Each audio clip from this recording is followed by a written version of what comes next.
Travel along, Catholic pilgrims, as we learn from St. Augustine, Doctor of the Church, while we read his book, Confessions. Welcome, Catholic pilgrims. After yesterday's light-hearted reading, today is much more serious. Because Augustine is to be married, he has to let go of his longtime mistress. She goes back to Africa. But instead of trying to be chaste during this period of waiting, Augustine takes another mistress, which defeats the whole purpose of sending the other one away. I imagine that these mistresses lived with him, especially his first mistress, because they had a son together.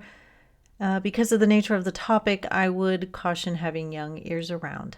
We are reading from Book 6, Chapter 15, on page 131. Meanwhile, I was sinning more and more. The woman with whom I had been living was torn from my side as an obstacle to my marriage, and this was a blow which crushed my heart to bleeding, because I loved her dearly. She went back to Africa, vowing never to give herself to any other man, and left with me the son whom she had borne me. But I was too unhappy and too weak to imitate this example set me by a woman. I was impatient at the delay of 2 years which had to pass before the girl whom I had asked to marry became my wife. And because I was more a slave of lust than a true lover of marriage, I took another mistress, without the sanction of wedlock. This meant that the disease in my soul would continue unabated. In fact, it would be aggravated, and under the watch and ward of uninterrupted habit, it would persist into the state of marriage. Furthermore, the wound that I had received when my first mistress was wrenched away showed no signs of healing. At first, the pain was sharp and searing, but then the wound began to fester, and though the pain was duller, there was all the less hope of a cure. Something that is very, very commonplace in our culture today is people living together before marriage. So it's kind of like how Augustine has a mistress. They're probably living together, though not married, because of the social class difference. They have a child together. They still don't get married.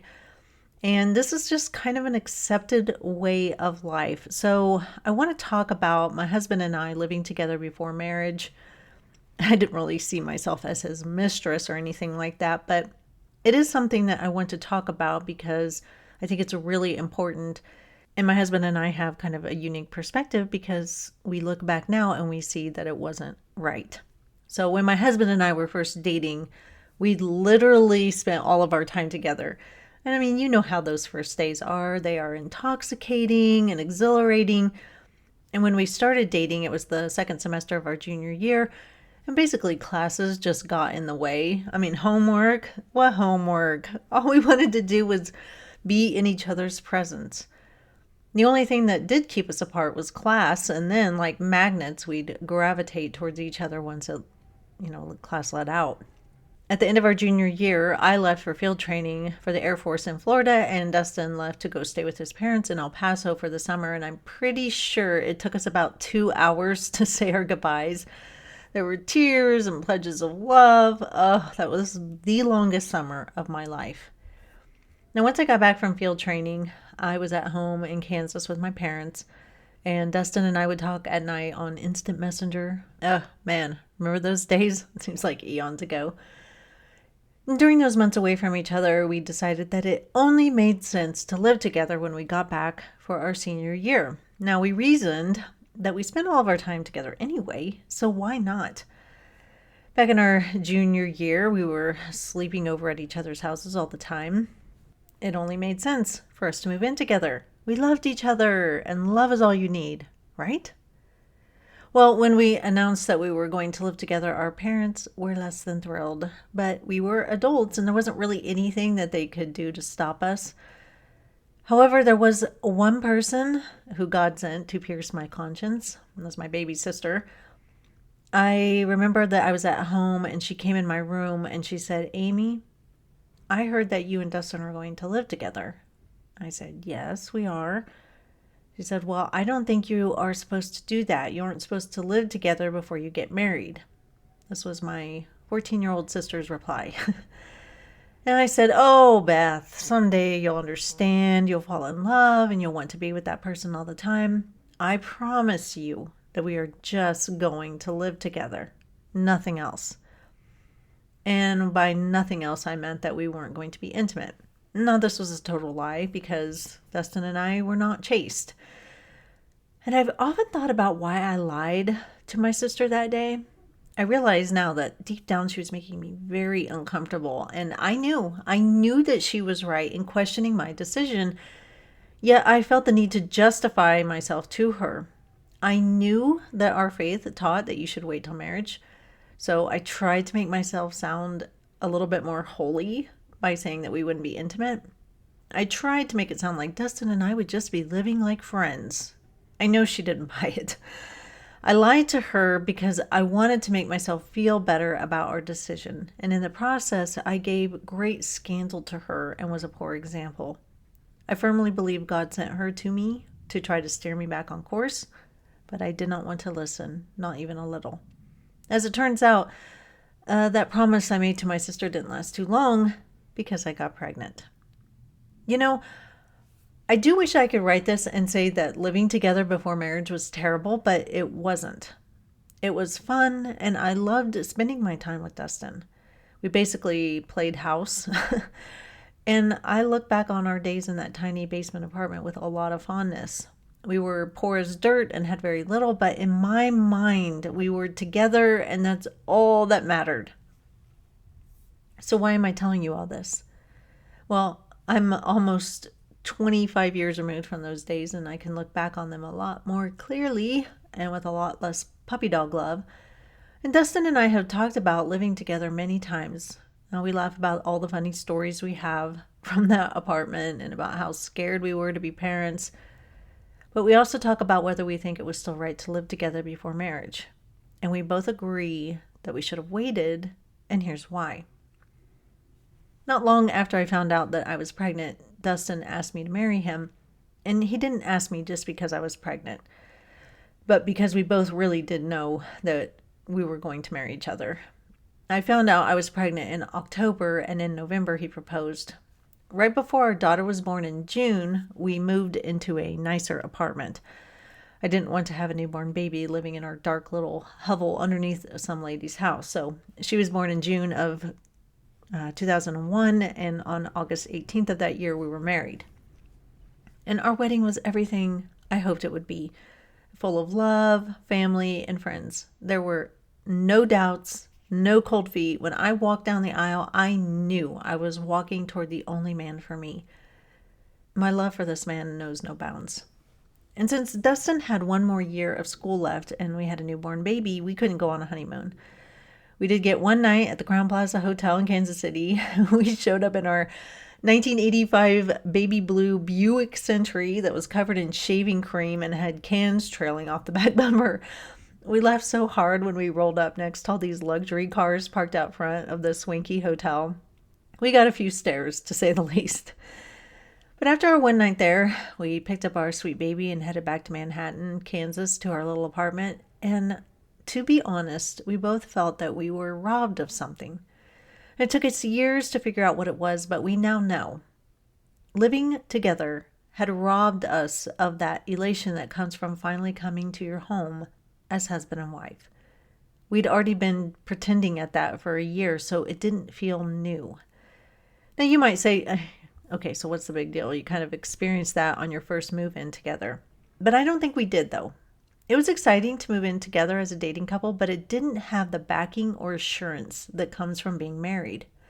The climax of coming home to a new place as a newly married couple never happened for us. And I do wish that I knew how that felt. Today in our culture, people move in and out with lovers like it's nothing. And by the time many people settle down into marriage, they've already lived with several romantic partners, and there's nothing new about it. It's just old hat. A common reason I hear from proponents of cohabitation is that you need to try someone out first before you can see if you can live with them. Now, Dustin and I never had this attitude with each other, but that doesn't mean our reasoning was more justified.